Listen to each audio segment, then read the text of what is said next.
Hello everyone, welcome to IFS. कैसे हो दोस्तों? आप सभी लोगों को बिल्कुल पता है कि सीएसआर नेट का रिजल्ट आ चुका है और आपने अपने रिजल्ट को देख भी लिया है। और आपने अपने ही नहीं, आपने आईएफएस के रिजल्ट को भी देख लिया है। और मैं आपको बहुत सारे ऐसे एक्सपीरियंस से मिलवा रहा हूँ, जान रहे हैं उन्हीं की कहानी, उन्हीं की जुबानी। तो एक और एक ऐसे एक्सपीरियंस को मैं लेकर आया हूँ आपके सामने। मिलते हैं अनिल से। वेलकम अनिल, आपका स्वागत है हमारे इस यूट्यूब चैनल पर। Thank you sir. अनिल, सबसे फर्स्टली मैं आपसे पहला क्वेश्चन ही यही पूछूंगा कि आपके माइंड में कब आया इस एग्जाम के बारे में और किस पर्पस से आया? सर शुरू से ही जब से मैंने मास्टर्स में एडमिशन लिया था मेरा यही था कि मैं टीचिंग में जाऊं। फिर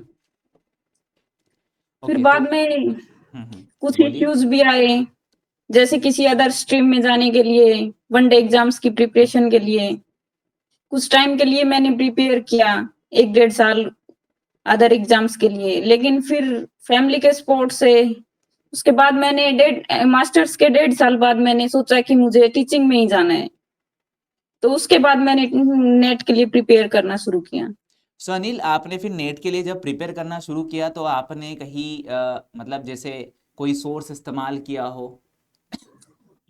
सर फर्स्ट टाइम मैंने सेल्फ स्टडी से किया, फिर मेरा नहीं हुआ। उसके बाद मुझे अपने फ्रेंड सर्कल से पता चला आईएफएस के बारे में, तो मैंने इमोशन बैच से वहीं से यूट्यूब से प्रिपेयर किया। Okay okay. क्या एक्सपीरियंस था अनिल आपका इमोशन बेस से? कैसे क्वेश्चंस आपने सॉल्व करे, किस तरीके से आपने अपनी स्टडी को परफॉर्म किया सिर्फ यूट्यूब से? सर मैं इमोशन बैच से क्लासेस लेके अपने नोट्स बनाए, और साथ में मेरे पास आईएफएस का कंटेंट था, ओके ओके। जो बुक सेट है वो, और टेस्ट सीरीज। ओके ओके, बहुत बढ़िया अनिल। अनिल, आपने मोस्ट ऑफ कितनी यूनिट्स टारगेट करी थी इस एग्जाम के लिए? सर मैंने 9 यूनिट्स कंप्लीटली टारगेट की थी। और बाकी यूनिट्स? सर मैंने सिलेबस कंप्लीट कवर किया था, लेकिन जो मेन होता है ना कि मैंने 9 तो दी बेस्ट। इस एग्जाम में क्या स्कोर आया आपका? सर मेरा score 130 out of 200 okay okay, और rank? And my rank is 22 22। JRF. Anil, सबसे फर्स्टली मेरा एक क्वेश्चन और एक होगा आपसे। कैसे आते हैं 130 मार्क्स? मतलब क्या स्ट्रैटेजी आपने इस्तेमाल करी है इस एग्जाम में? बिकॉज क्योंकि आउट ऑफ 200 130 मार्क्स लाना एक बहुत अच्छा एवरेज है। Yes sir.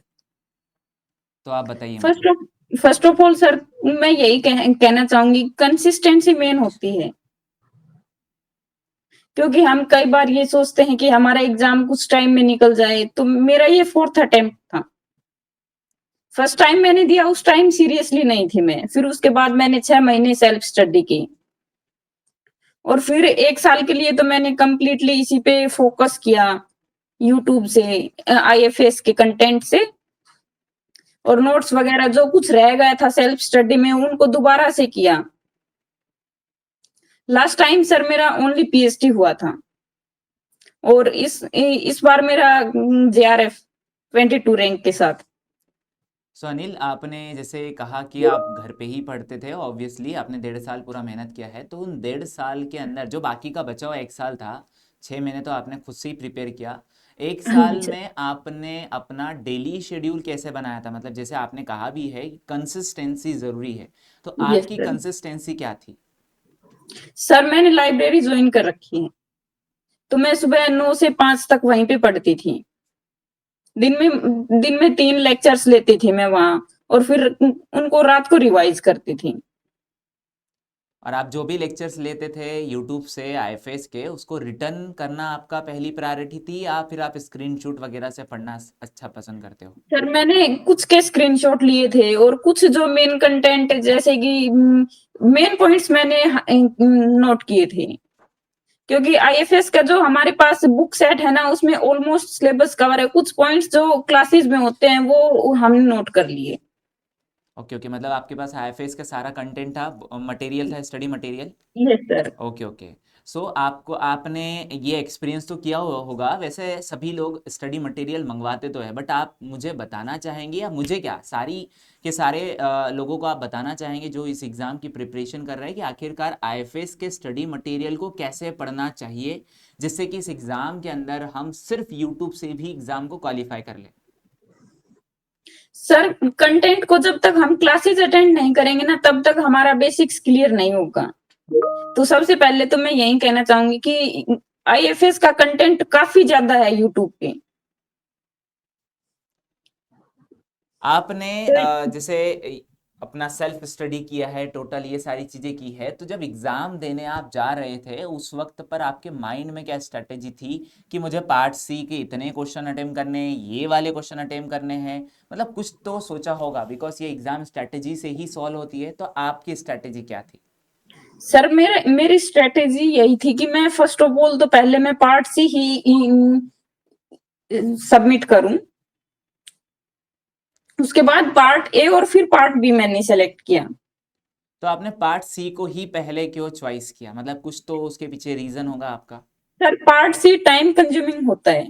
Okay okay. और फिर उसके मेन बाद? सर, या फिर मैं ये कहना चाहूँ कि पार्ट सी ही हमारा जो मतलब जेआरएफ के लिए पार्ट सी ही मेन होता है। पार्ट ए और बी में एक तो टाइम कंज्यूमिंग कम है, और फिर पार्ट ए तो अब की बार सर मैं यही कहना चाहूंगी कि काफी इजी था। Okay okay. So part C जब आप रीड करते हो तो आपका क्या थिंकिंग होता है कि क्या पार्ट सी को पूरा रीड करें, या फिर किस तरीके से आपने क्वेश्चंस को अटेम्प्ट किया था पार्ट सी को, या अपने माइंड में तो सोचा ही होगा कुछ तो? सर मैंने जैसे मैं क्वेश्चन जब रीड कर रही थी तो मेरे को कुछ आइडिया लग रहा है ये क्वेश्चन मेरे को, तो मैंने उसी पे फोकस किया। और बाकी क्वेश्चंस को आपने डायरेक्टली स्किप कर दिया? यस मतलब सर। आपने रीड तो सारे ही क्वेश्चन को किया था, आप ये कहना चाहते हो? हाँ जी सर। ओके अनिल। सो आप मुझे एक लास्टली बता सकते हो कि आपने पार्ट सी, पार्ट बी में और पार्ट ए में कितने क्वेश्चंस अटेम्प्ट करे थे और कितने आपके करेक्ट हुए हैं? सर मैंने पार्ट सी में 22 क्वेश्चंस अटेम्प्ट किए थे, जिसमें मेरे 16 क्वेश्चन सही है। पार्ट बी में मेरे शायद, सर मैं रिमाइंड करने की कोशिश कर रही हूँ। ओके ओके ओके, कोई दिक्कत नहीं। सो चलो ठीक है, नेक्स्ट क्वेश्चन हम यहाँ पर पूछते हाँ हैं। जी सर, पार्ट बी में मैंने 31 क्वेश्चंस किए ओके थे। ओके, 31। 29 क्वेश्चन सर मेरे सही थे। और पार्ट ए के आप कुछ याद पार्ट कर ए में पाओ? सर मैंने 14 क्वेश्चंस किए थे। और करेक्ट? करेक्ट मेरे सर 11 थी। क्या बात है, पार्ट ए मतलब आपका बहुत अच्छा रहा। Yes sir. बहुत बढ़िया। सो अब तो आपका ड्रीम कंप्लीट होने में आ ही गया है फिर, यस सर। असिस्टेंट प्रोफेसर का। ठीक है। यस वैसे सर। अनिल, आप किस रीजन से बिलोंग करते हो? मतलब कौन सा रीजन है आपका? हरियाणा सर। अच्छा, हरियाणा। तो अब हरियाणा के असिस्टेंट प्रोफेसर की वैकेंसीज तो आई होगी शायद। सर अभी तो रिक्रूटमेंट चल रही है। Okay okay. सो फिर तो आपके लिए बहुत अच्छा हो गया, वो सोने पे सुहागे वाला काम हो गया है तो। नहीं नहीं सर, ये 2024 की है रिक्रूटमेंट। अच्छा अच्छा। Okay okay. तो बहुत बढ़िया है। वैसे आप नेक्स्ट जो भी रिक्रूटमेंट आती है उसमें आप आराम से जा सकते हैं और इस एग्ज़ाम को क्वालिफाई कर सकते हैं। सो आपका मास्टर्स में क्या सब्जेक्ट था वैसे?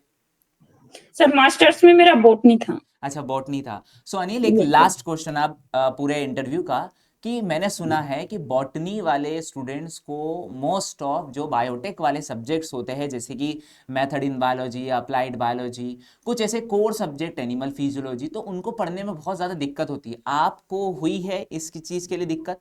और आपने तो सेल्फ से सर किया है। सर मुझे दिक्कत मेथड्स इन बायोलॉजी में हुई थी, एनिमल फिजियो में नहीं हुई ज्यादा। तो फिर आपने कैसे किया मेथड इन बायोलॉजी को?